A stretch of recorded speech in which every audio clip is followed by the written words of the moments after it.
చేయండి రేపు జరగబోయే దళిత క్రైస్తవ శంకరావాన్ని క్రైస్తవులకు మత స్వేచ్ఛ, freedom for Dalit, we demand freedom for Dalits.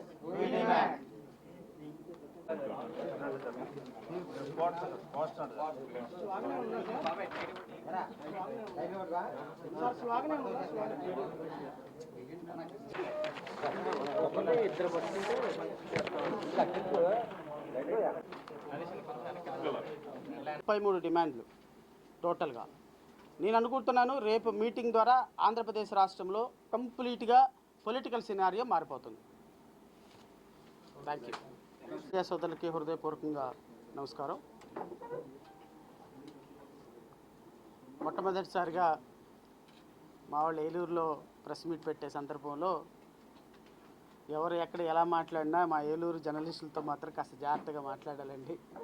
మా వాళ్ళు చాలా ప్రశ్నలు వేస్తారు, చాలా తెలివిగల వాళ్ళు అని ప్రెస్ మీట్ పెట్టే మొదట్లోనే కొంచెం భయపెట్టారు నన్ను. బట్ ఎనీవే మీరు అడిగే ప్రశ్నలకి నాకున్న అనుభవాన్ని బట్టి కొద్దిగా గొప్ప సమాధానం చెప్పగలనని అనుకుంటున్నా. సో ఈరోజు ప్రెస్ మీట్ ఏర్పాటు చేయడానికి ఒక ప్రత్యేకమైన కారణం ఈరోజు రాష్ట్రంలో జరుగుతున్నటువంటి పరిస్థితులు. ఇప్పుడు మీడియా సోదరుల మీ అందరికీ తెలుసు పత్రికా స్వేచ్ఛ ఎంత ప్రాముఖ్యమైంది. ఒక మీటింగ్ జరిగేటప్పుడు మీడియా సోదరుల్ని లోపలికి రానివ్వకుండా గేటు దగ్గరే ఆపేస్తే ఒక 5 నిమిషాల్లోనే గేటు ముందు బైఠాయించి డౌన్ డౌన్ డౌన్ డౌన్ అని ప్రభుత్వాన్ని మీద విమర్శలు చేస్తారు. మా స్వేచ్ఛకు మీరు ఎందుకు భంగం కలిగిస్తారు, మీరు మమ్మల్ని లోపలికి ఎందుకు రానివ్వటం లేదు, ఇది మా ప్రాథమిక హక్కు కదా, మా రాజ్యాంగ హక్కు కదా అని మీడియా సోదరులందరూ కూడా తమ హక్కుని తాము పొందేదానికి ఒక్క సెకండ్లోనే యాక్టివ్ అయిపోతారు. ఇది రాజ్యాంగపరమైనటువంటి హక్కు. మీటింగ్లోకి రానిపోవడానికి మీరెవరు? ఫర్ ఎగ్జాంపుల్ ఒక పార్టీకి కొమ్ము కాసే మీడియా ఒకటి ఉండొచ్చు, ఇంకో పార్టీకి సపోర్ట్ చేసే మీడియా ఒకటి ఉండొచ్చు. బట్ ఎవరు మీటింగ్ పెట్టినా మీడియా సోదరులకి పార్టీలు మాత్రం అందరూ సమానమే. అందరికీ ఆహ్వానం ఇవ్వాలి, అందరూ కూడా రిపోర్ట్ చేసే అవకాశం ఇవ్వాలి. అది ప్రాథమిక హక్కు అని చాలా గట్టిగా ఫైట్ చేస్తారు 5 నిమిషాల్లోనే. అంత అవగాహన కలిగినటువంటి మీడియా రేపు మీటింగ్ పెట్టడానికో లేకపోతే ఇంతమంది ఇక్కడ కూర్చోడానికి ఒక ప్రాథమికమైనటువంటి కారణం ఈ రాష్ట్రంలో జరుగుతున్నటువంటి ప్రాథమిక హక్కుల ఉల్లంఘన. ఆర్టికల్ 25 ప్రకారం మీ అందరికీ తెలిసే ఉంటుంది, ఈ దేశంలో ప్రతి మనిషికి ప్రాథమికంగా ఉన్నటువంటి హక్కు, every citizen of this country consciousness అంటే మనస్సాక్షిగా they have every right to profess, practice and propagate. ఒక మతాన్ని స్వేచ్ఛగా మనస్సాక్షిగా పాటించే హక్కు, ఆచరించే హక్కు, ప్రాపగేట్ అంటే ప్రచారం చేసే హక్కు ఉంది ఒక వ్యక్తికి. ఇది ఆర్టికల్ 25 ప్రకారం ప్రాథమిక హక్కు.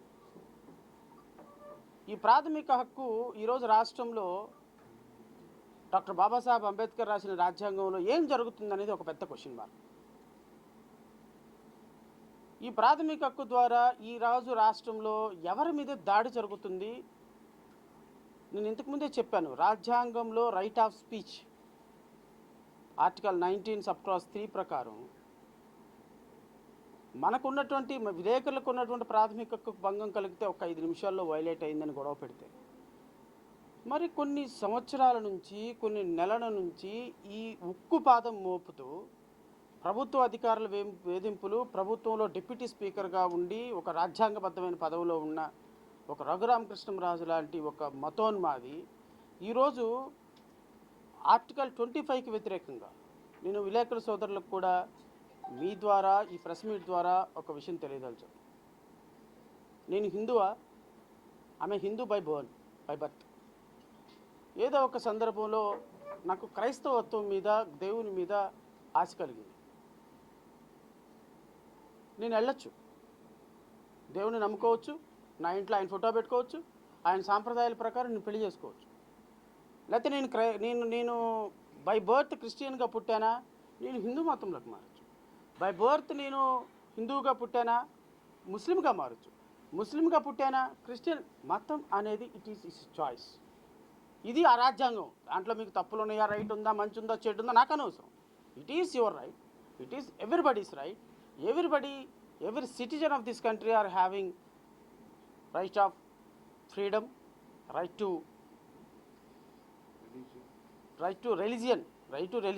PPP అంటారు, preach, propagate and profess, propagate and practice. So ఈ మూడింటికి జరుగుతున్న అన్యాయం ఏంటి అంటే, మీరు కొద్దిగా మీ జిల్లాలోనే ఉంది ఆకివీడు, లేకపోతే మీ జిల్లాలోనే ఉంది భీమవరం. మీరు ఇప్పుడు వెళ్ళి భీమవరం వెళ్ళి చూడండి, ఏ చర్చిలో కూడా మైకి. ఈరోజు భీమవరం వెళ్ళి చూడండి, చర్చిలన్నీ పడగొట్టడానికి నోటీసులు ఇచ్చారు. ఆల్మోస్ట్ ఆల్ ఉండి కాన్స్టిట్యున్సీలో చర్చిలన్నింటిని పడగొట్టారు. క్రైస్తవ మతాలకి ఎవరైనా ఒక హిందువుగా ఉండి ఏదైనా చర్చికి వెళితే, ఆ చర్చికి వెళుతున్నారన్న నెపంతో మీ కాస్ట్ సర్టిఫికెట్లు ఎందుకు రద్దు చేయకూడదు అని రఘురామకృష్ణరాజు ఒక డిప్యూటీ స్పీకర్గా వాళ్ళ మీద ఫైట్ చేస్తున్నాడు. నేనేంటానంటే, Jada Shravan Kumar is a lawyer. నేను ఏ ప్రభుత్వ ఆస్తిని నేను తెచ్చుకోవటంలా, నాకు ప్రభుత్వం ఏమి జీతం ఇవ్వటంలా, నేను నా ప్రాక్టీస్ చేసుకొని నా ప్రైవేట్ డబ్బులతోటి నేను ఫైట్ చేస్తున్నా. I have every right, because I'm not governed by any rules and regulations. కానీ రఘురామకృష్ణరాజుని నేను ఈ వేదిక నుంచి మాట్లాడుతున్నా, ఈరోజు మా సోదరులందరి తరపు నుంచి ప్రశ్నిస్తున్నా. You are a deputy speaker, you are holding a constitutional post, you are getting 5,75,000 as a salary per month. Number 1. Number 2, నీ సెక్యూరిటీకి, నీ ట్రావెల్ అలవెన్స్కి, నీ టీఏకి, నీ డిఏకి, డిఎన్ఎస్ అలవెన్స్కి రాష్ట్ర ప్రభుత్వం ఎవ్రీ మంత్ ఖర్చు చేస్తున్న ఖర్చు 20 లక్షల రూపాయలు. నీ తాగే టీ కప్పులో నుంచి, వేసుకునే చొక్కాలో నుంచి, నీ చొక్కాకు పెట్టిన గంజి నుంచి కూడా రాష్ట్ర ప్రభుత్వ ఖజానా నుంచి 25 లక్షల రూపాయలు నీకు ఎవ్రీ మంత్ డబ్బులు వస్తున్నాయి. 25 లక్షల రూపాయలు రాష్ట్ర ప్రభుత్వ ఖజానా నుంచి డబ్బులు వస్తున్నాయి అంటే, రాష్ట్ర ప్రభుత్వ ఖజానా నుంచి డబ్బులు ఎందుకు వస్తున్నాయి, ఎవరి నుంచి వస్తున్నాయి? ఈరోజు ఈ హోటల్లో రేపు మీటింగ్కి 100 మంది దిగాం. 100 మందికి కలిసి మేము ₹1,00,000 ఫర్ ఎగ్జాంపుల్ ఎవ్రీడే కట్టాం. ₹1,00,000 25,000 రూపాయలు గవర్నమెంట్ ట్రెజరీకి ఈ హోటల్ వాళ్ళు జిఎస్టీ కడతారు. ఇక్కడ మేము తిన్నటువంటి ₹1,00,000 ఫుడ్కి 30,000 రూపాయలు గవర్నమెంట్కి జిఎస్టీ కడతారు. ఈ జిఎస్టీ అంతా గవర్నమెంట్ ట్రెజరీలో పడుతుంది. దళిత క్రైస్తవులుగా మా ఓట్లు వద్దు అని పెద్ద గొప్పగా ప్రగల్భాలు పలికావు కదా, మేము కట్టే పన్నుల్లో నుంచే నీకు జీతం వస్తుంది 25 లక్షల రూపాయలు. నేనేమంటానంటే రఘురామకృష్ణరాజు, నీకు దమ్ము ధైర్యం ఉంటే నువ్వు నిజంగానే డిప్యూటీ స్పీకర్వి ఈ రాష్ట్రానికి అధికారికంగా అయితే, అంతకంటే పెద్ద వాడిని నేను వాళ్ళలాగా, నువ్వు you resign as a deputy speaker and then you fight. దళిత క్రైస్తవులను తిడతావా, దళిత క్రైస్తవులను తిడతావా, లేకపోతే దళితులను తిడతావా? వాడి ఓట్లు వద్దు, దళితుల ఓట్లు వద్దు, ఎమ్మెల్యేగా ఎన్నిక కాబడిన తర్వాత దళితుల ఓట్లు నీకు వద్దు అని చెప్పినప్పుడు you resign as a MLA, you resign as a deputy speaker, then you contest. నువ్వు మొన్నటిదాకేమో దళిత ఓట్లు, క్రైస్తవుల ఓట్లు వేయించుకొని ఈరోజు ఎమ్మెల్యే అయిన తర్వాత నాకు ఓట్లు వద్దు అంటే ఎలా కనపడుతున్నారు నీ కంటికి? మేము కట్టేటువంటి పన్నుల్లో నుంచి నువ్వు నెలకు 25 లక్షల రూపాయలు జీఎస్టీని తీసుకుంటా. ఈరోజు రెండు చెక్కల దేవుడు, మేకుల దేవుడు అని జీసస్ క్రైస్ట్ని అవమానించినటువంటి నీ చరిత్ర రేపటితో సమాప్తం కాబోతుంది. ఈరోజు ఆంధ్రప్రదేశ్ రాష్ట్రంలో రఘురామకృష్ణరాజు లేకపోతే క్రైస్తవ మతం మీద ఆర్ఎస్ఎస్ ముసుగులో జరుగుతున్నటువంటి దాడి అత్యంత దారుణం. నేను గౌరవ ముఖ్యమంత్రి గారిని కోరేది, ఈ మీటింగ్ ద్వారా కోరేది, ఈరోజు రఘురామకృష్ణరాజు అనేటువంటి ఒక వ్యక్తి ద్వారా జరుగుతున్నటువంటి కుల మతాల మధ్య ఘర్షణ, ఎవ్రీడే ఎవరెవరు చర్చలకు వెళ్తున్నారు, ఎవరు ప్రార్థనా మందిరాలు నిలుపుకుంటున్నారు, ఎవరెవరు ఇళ్ల మధ్య చర్చలు పెట్టుకుంటున్నారు. ఈ రాష్ట్రంలో నేను మీ ద్వారా రాష్ట్ర ప్రజలకు తెలియజేస్తున్నా, 1000 గుళ్ళు తీసుకుంటే 990 గుళ్ళకి ఒక్కదానికి కూడా పర్మిషన్ ఉండదు. ఒక్కదానికి కూడా పర్మిషన్. నేను ఛాలెంజ్ చేస్తున్నా, నేను ఒక్క గుడి మీద అయినా కేసు వేసానా? ఎందుకంటే ఇది సెక్యులర్ కంట్రీ. గుడికి వెళ్ళే వాళ్ళని గుడికి వెళ్ళని వాళ్ళు, మసీదుకి వెళ్ళే వాళ్ళని మసీదుకి వెళ్ళే వాళ్ళ మీద మన రాజకీయాలు ఏంటండి? నేను గుడులన్నింటినీ మూసేయాలని నేను కేసు వేస్తే అది 2 కమ్యూనిటీలకు మధ్య వైరం కాదా? నాకు బాధ్యత ఉంది కాన్స్టిట్యూషన్ అంటే. నేను మా హిందూ సోదరుల మీద ఫైటింగ్ నాకు కాదు. రఘురామకృష్ణంరాజు లాంటి పొగరు పట్టిన కొవ్వు పట్టినటువంటి రఘురామకృష్ణంరాజు లాంటి ఆంబోతు మీద నా ఫైటింగ్. అలాంటి వ్యక్తులు ప్రజాస్వామ్యానికి మంచిది కాదు. ఈరోజు మా అందరి సహకారంతో, ఇక్కడ ఉన్నటువంటి సోదరుల సహకారంతో ఈరోజు మేమందరం ఇక్కడ సంజయ్ గారి ఆధ్వర్యంలో, బెనర్జీ గారి ఆధ్వర్యంలో, ప్రసాద్ గారి ఆధ్వర్యంలో, సంతోష్ అన్న ఆధ్వర్యంలో, వీళ్ళందరూ కూడా, రమేష్ అన్న ఆధ్వర్యంలో రేపు 28వ తారీఖు ఆంధ్రప్రదేశ్ రాష్ట్రంలోని ఏలూరు జిల్లాలో సెయింట్ జేవియర్ గ్రౌండ్స్లో సాయంత్రం 4 గంటలకి ఈ రాష్ట్రంలో దళిత క్రైస్తవులు, ఆదివాసీలు, బహుజనుల మీద జరుగుతున్న దాడులను నిరసిస్తూ 33 డిమాండ్లతో రేపొద్దున లక్షలాది మందితో బహిరంగ సభ జరగబోతోంది. ఈ బహిరంగ సభ ద్వారా మేము రాష్ట్ర ప్రభుత్వానికి ఒకటే విన్నపం చేస్తున్నాం: బాయ్కాట్ రఘురామ, బర్తరఫ్ రఘురామ, బర్తరఫ్ రఘురామ, బాయ్కాట్ రఘురామ. ఈ సభ తర్వాత రఘురామకృష్ణంరాజు ఆ పదవిలో ఉండటానికి అర్హత లేదు, లేదా బహిరంగంగా అపాలజీ అన్కండిషనల్గా నేను ఈ మాట అన్నాను, నన్ను బహిరంగంగా నన్ను అన్కండిషనల్గా నన్ను క్షమించండి అని బహిరంగంగా క్షమాపణ చెప్పాలి. లేదు అంటే ఈ పోరాటం ఖచ్చితంగా ఉధృతం అవుతుంది. ఏలూరు తర్వాత రాష్ట్రం ఈ ఉద్యమం రాష్ట్ర వ్యాప్త ఉద్యమం అవుతుంది. ఈ ఉద్యమం రాష్ట్రం నలుమూలల నుంచి ప్రభుత్వాన్ని దహించి వేసే ఉద్యమంగా మారబోతుంది. ఎందుకంటే ఒక వ్యక్తిత్వాన్ని, ఒకళ్ళ అస్తిత్వాన్ని క్వశ్చన్ చేసినటువంటి డిప్యూటీ స్పీకర్ రాజ్యాంగబద్ధమైన పదవి, 175 మంది ఎమ్మెల్యేలని కూర్చోబెట్టి నువ్వు మాట్లాడొద్దని చెప్పటం అనేది అది 5 కోట్ల మంది ప్రజలను నిర్దేశించటమే. సో కాబట్టి రేపొద్దున జరిగే సభ క్రైస్తవ మతం మీద జరుగుతున్న దాడులు, చర్చిల మీద జరుగుతున్న దాడులు, ఎస్సీ ఎస్టీ ప్రజల మీద జరుగుతున్న దాడులు, నిన్న చూశారు సాయికృష్ణ లాకప్ మరణం, ఎంత దౌర్భాగ్యం, ఎంత దారుణం. జర్నలిస్టుల మీద దాడులు, ఈ ప్రభుత్వం ఆ ప్రభుత్వం నేనేమంటంలా, గత ప్రభుత్వంలో కూడా దాడులు జరిగినాయి. గత ప్రభుత్వంలో జర్నలిస్టుల మీద దాడులు జరిగినప్పుడు ఫస్ట్ నేను వచ్చిన. గత ప్రభుత్వంలో అంకబాబు గారు లాంటి వాళ్ళని అరెస్ట్ చేసినప్పుడు I'm the first person to stood behind him. Journalism బతకాలి, ప్రజాస్వామ్యం బ్రతకాలి, ప్రజల హక్కులు బతకాలి, రాజ్యాంగం బతకాలి. బతకపోతే ఏమవుద్దండి అని అడగొచ్చు. మీరు పాకిస్తాన్ వెళ్ళి చూడండి ఒకసారి. ఎవరినైనా పొడిస్తే పోలీసులు వచ్చి వాడిని ఎందుకు పొడిచావంటే అటు భారత మాతకి జై అన్నాడండి, పొడిచేశానంటే కాయసలేదు. ఆ ప్రజల్ని చిన్న ఉగ్గుపాల నుంచి ఆ ప్రజల్ని మతం అనే ముసుగులో పెంచటం కారణంగా పాకిస్తాన్ ఈరోజు తినటానికి తిండి లేని ఒక కురూపి దేశం అయిపోయింది. భారతదేశం అలా కాదు. ఈ దేశానికి రాజ్యాంగం అందించిన బాబాసాహెబ్ అంబేద్కర్ ఆ రోజున 565 సంస్థానాలు, 100 భాషలు, 100 సంస్కృతులు, ఈ సంస్కృతులన్నీ బతకాలి అంటే మత స్వేచ్ఛ ఉండాలి. ఈ దేశంలో పార్సీలు ఉన్నారు, ఈ దేశంలో బౌద్ధులు ఉన్నారు, ఈ దేశంలో మహమ్మదీలు ఉన్నారు, ఈ దేశంలో క్రైస్తవులు ఉన్నారు, ఈ దేశంలో హిందువులు ఉన్నారు, ఈ దేశంలో ముస్లింలు ఉన్నారు. వీళ్ళందరికీ కూడా మత స్వేచ్ఛ అనేది ఇవ్వకపోతే రాజ్యాంగం బతకదు, ఈ దేశం బతకదు. 565 సంస్థానాలు, ఇంత వైవిధ్యభరితమైనటువంటి సాంప్రదాయం. అందుకోసమని ఈ మతాన్ని పెడితే ఈరోజు బీజేపీ 12 రాష్ట్రాల్లో యాంటీ కన్వర్షన్లా ఎవరైనా హిందూ చర్చికి వస్తే పాస్టర్ గారి మీద 3 సంవత్సరాలు పట్టి కేసు కట్టేయచ్చు. ఎందుకు కట్టారే నా మీద కేసు అంటే హిందూ నీ చర్చికి వచ్చాడు కాబట్టి కట్టేయచ్చు. ఇది చట్టం. నేను అడుగుతున్నా, ప్రతిపక్ష నాయకుడు జగన్మోహన్ రెడ్డి గారిని కూడా అడుగుతున్నా, మీరు ఈరోజు ఆకివీడులో జరిగిన దళితుల మీద దాడి కావచ్చు, లేకపోతే క్రైస్తవ మతం మీద దాడి చేస్తూ దేశవ్యాప్తంగా 12 రాష్ట్రాల్లో యాంటీ కన్వర్షన్లా బీజేపీ అమలు చేస్తుంటే 1950 ఆర్డర్ ప్రకారం ఆంధ్రప్రదేశ్ రాష్ట్రంలో క్రైస్తవులకి, గుడులకి, చర్చిలకు వెళ్ళే వాళ్ళకి ఎస్సీ హోదా రద్దు చేస్తామని చెప్పే ప్రెసిడెన్షియల్ ఆర్డర్ మీద స్పష్టమైన ప్రకటన మీరు కూడా చేయాలి.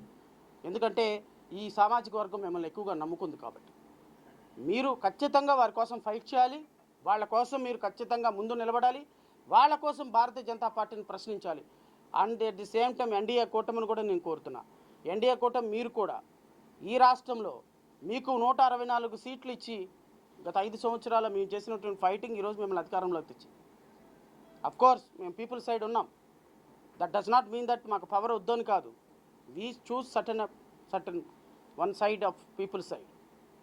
భవిష్యత్తులో మేము అధికారంలోకి వస్తామా లేదా ప్రజలు నిర్ణయం చేస్తారు. కానీ 164 సీట్లతోటి మీకు అధికారం ఇచ్చినప్పుడు మేము సనాతన ధర్మం, మాకు హిందూ ధర్మమే కావాలి, ధర్మం కావాలంటే మంచిదే, నేను కాదనట్టు that does not mean that you can intimidate other community. కాబట్టి కూటమి ప్రభుత్వం అయినా వైఎస్ఆర్సీపీ ప్రభుత్వం అయినా మీరు ఓట్లు వేసినటువంటి ఈ ప్రజలకి ప్రాథమిక హక్కుల భంగం కలిగినప్పుడు మీరు రెస్పాండ్ అవ్వాలి. ప్రతిపక్షంలో ఉన్నప్పుడు రెస్పాండ్ అవ్వటం, పాలకపక్షానికి వెళ్ళిన తర్వాత గప్ చూప్ సంబార్ బుడ్డని మూసేయటం కుదరదు. చొక్కా పట్టుకొని గల్లా పట్టుకొని రోడ్డు మీదకి తీసుకొస్తాం. రఘురామ కృష్ణంరాజు అంత దౌర్భాగ్యంగా మాట్లాడుతుంటే ఒక స్టేట్మెంట్ ఇవ్వలేదు వైఎస్ఆర్సీపీ. వై? మీకు ఓట్లు వేయించుకోవడానికి వాళ్ళు ఉంటారు, కానీ రఘురామ కృష్ణంరాజు గురించి మాట్లాడటానికి మీ ప్రభుత్వం ముందుకు రాదా? 5 సంవత్సరాలు మీరు పరిపాలించలేదా? మీకు బాధ్యత లేదా? ఒక కమ్యూనిటీ మీద ఒక డిప్యూటీ స్పీకర్ దాడి చేస్తున్నప్పుడు మీరు ఆ ప్రజల పట్ల చేసినటువంటి దాడిని కనీసం ఖండించాల్సిన అవసరం మీకు లేదా? At the same time Telugu Desam పార్టీని కూడా నేను అడుగుతున్నాను, మీరు రఘురామ కృష్ణంరాజును నిలువరించడంలో మీరు ఫెయిల్ అయిపోయినారు. నిలువరించకపోతే భవిష్యత్తులో ఈ జనం మీకు బుద్ధి చెప్పే రోజు ఒకరోజు వస్తుంది. సో రేపు జరగబోయేటువంటి సభ చాలా చారిత్రాత్మకమైన సభ. రాష్ట్ర వ్యాప్తంగా బహుశా 15,000 నుంచి 18,000 మంది పాస్టర్స్ అటెండ్ అవుతున్నారు. 400 మంది బిషప్లు వస్తున్నారు. రాష్ట్ర వ్యాప్తంగా చాలామంది బాబాసాహెబ్ అంబేద్కర్ వారసులు, అట్ ది సేమ్ టైం ప్రజాస్వామ్యం బ్రతకాలనుకునే వాళ్ళు, గిరిజన ప్రాంతాల్లో ఇబ్బంది పడుతున్న యువత, గిరిజన ప్రాంతాల్లో సంపదకు గురి కాబడుతున్నటువంటి గిరిజన ప్రాంతాల్లో ఉన్నటువంటి సోదరులు, రేపు ఏలూరు మరి ఈ పుణ్యభూమిని మేము సెలెక్ట్ చేసుకోవటం బహుశా యాదృచ్ఛికమైనప్పటికీ కూడా ఇక్కడికి వచ్చిన తర్వాత నాకు అర్థమైంది, ఇంత మంచి ప్రజలు ప్రజాస్వామ్యం కోసం నిజమైనటువంటి ఫైట్ చేసేటువంటి వ్యక్తుల యొక్క సారథ్యంలో రేపు జరగబోయేటువంటి మీటింగ్ దిగ్విజయం కావాలని పాత్రికేయ మిత్రులకు కూడా దీనికి సహకరించాలని. ఎందుకంటే we're for the people side, we're not for a particular party. నాకు పార్టీ ఉన్నప్పటికీ కూడా నేను కేవలం ప్రజాస్వామ్య హక్కుల కోసం పెడుతున్నటువంటి మీటింగ్. అట్లీస్ట్ ప్రజల కోసం వినిపించేటువంటి గొంతుక సాయికృష్ణ మృతి కేసులో నేను వాస్తవాలు వెలికి తేకపోయినట్టయితే ఆ కేసు మరుగున పడిపోయేది. సో కాబట్టి విలేకరులు, సోదరులు, విఘ్నులు, యు నో ఎవ్రీథింగ్. రేపు జరగబోయే సభకి మీ సహకారం మేము అర్థిస్తున్నాం. వాయిస్ లేని పీపుల్కి వాయిస్గా మారాల్సినటువంటి బాధ్యత, మొరాలిటీ కూడా మీ మీద ఉందని గుర్తు చేస్తున్నా. అఫ్కోర్స్ మీకు ఎన్ని పనులు ఉన్నప్పటికీ, ఒకవేళ మీకు ఏమైనా అప్లికేషన్స్ ఉన్నప్పటికీ, మేము ఏ ప్రభుత్వానికి వ్యతిరేకంగా పెడుతున్నటువంటి మీటింగ్ కాదు ఇది. This meeting is purely to represent hour rights.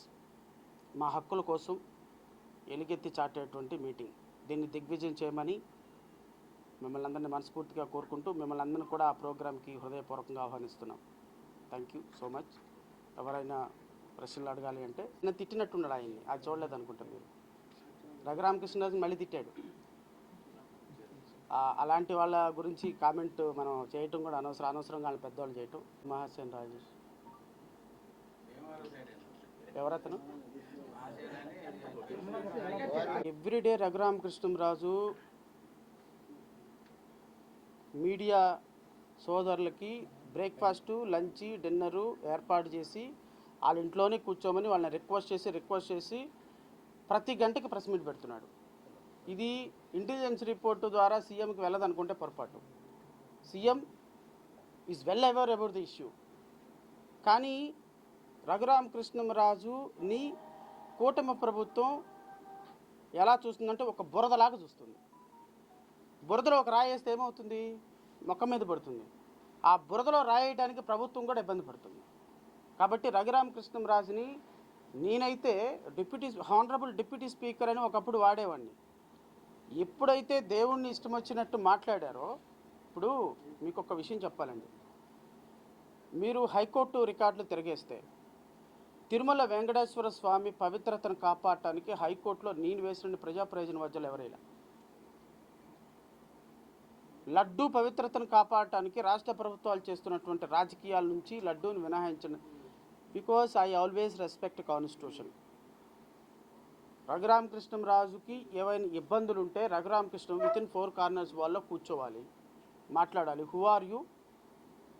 వ్యక్తిగతంగా జడా శ్రావణ్ కుమార్ ఎస్సీ చర్చికి వెళ్తున్నాడని నా మీద కంప్లైంట్ చేయాల్సినటువంటి అవసరం ప్రజాప్రతినిధిగా నీకేముంది? ఒకవేళ నువ్వు నా మీద కంప్లైంట్ చేయాలంటే నువ్వు డిప్యూటీ స్పీకర్ పదవికి రాజీనామా చేయి, ఎమ్మెల్యేకి రాజీనామా చేయి, then you complaint against me. మన ఇద్దరు ఇండివిజువల్స్ కొట్టుకుందాం రా. నువ్వేమో డిప్యూటీ స్పీకర్వా? నీ వెనకేమో కలెక్టర్ ఉంటాడా? నీ పక్కనేమో కమిషనర్ ఉంటాడా? నీ వెనకేమో ఎస్పీ ఉంటాడా? నీ వెనకేమో తహసీల్దార్ ఉంటాడా? నువ్వు మాట్లాడితే ఆర్డీఓ పరిగెడతాడా? నువ్వు నా మీద కంప్లైంట్ చేస్తే నీకు సపోర్ట్ చేయక నాకు సపోర్ట్ చేస్తాడా collector? Is it not misusing of power అండి? కలెక్టర్ దగ్గర కూర్చోబెట్టి 18 పేజీల ఆర్డర్ రాయించాడండి, గంటలో నాకు ఆర్డర్ కావాలి అని. Is it not influencing the officer అండి? మీరు చెప్పండి. పాస్టర్ ఆనంద్ కేసులో కలెక్టరు బాపట్ల జిల్లా కలెక్టరు హీ టుక్ 3 days అండి హీరింగ్ ఇన్న తర్వాత ఆర్డర్ చెప్పడానికి.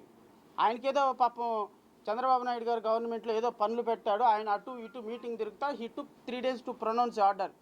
Then he hold a press meet. మీరు చూసే ఉంటారు సోదరులు. ఏం కలెక్టర్ తమాషాలు చేస్తున్నావా? ఏం కలెక్టర్ ఎన్ని రోజులు తీసుకుంటావు నువ్వు? నీకు ఇన్ని రోజులు కావాలా? నువ్వు ఆర్డర్ చెప్పడానికి నీకు ఇన్ని రోజులు కావాలా? చూస్తాను నీ అంతు. సీఎంకి చెప్తాను నీ మీద కంప్లైంట్ రాస్తాను. ఇంత పెద్ద లెటర్ రాశాడు కలెక్టర్ మీద. ఏం చేస్తాడండి కలెక్టర్? మీరు చెప్పండి. What order you expect from A collector? Raghurama Krishnam Raju లాంటి ఒక డిప్యూటీ స్పీకర్ హోదాలో కూర్చున్నటువంటి వ్యక్తి ఇండివిజువల్గా ఫైట్ చేయడానికి అనర్హుడు. కాబట్టి నేనేమంటాను అంటే, నీకేమైనా రైట్ ఎగ్జిక్యూట్ చేసుకోవాలా, రిజైన్ చేయి. బాధ్యతాయుతమైన పదవిలో కూర్చున్నప్పుడు నువ్వు బాధ్యతగా ఉండాలి నీ మాట. Because you are receiving salary from all corners of the society. మతాన్ని విశ్వసించే ప్రభుత్వ ఉద్యోగులు కూడా రేపు పాల్గొనే అవకాశం ఉందంటారా? సార్, మీరు తెలుగు వేరే లేవర్ అని ఒక ఆర్గనైజేషన్ స్టార్ట్ చేశారు సార్ రఘురామకృష్ణంరాజు. ప్రభుత్వ ఉద్యోగులు చాలామంది చర్చికి వెళ్తున్న వాళ్ళు ఉన్నారు. వీళ్ళ అమ్మా నాన్న చనిపోతే సమాధుల రూపంలో వాళ్ళ తల్లిదండ్రులను కూడా పూడ్చాడు. ఈ so called idiot, I can call it as a idiot, call him as N idiot 476 మంది ఎంప్లాయీస్ యొక్క తల్లిదండ్రుల సమాధుల ఫోటోలు తీసి వాళ్ళ మీద కంప్లైంట్ పెట్టాడు.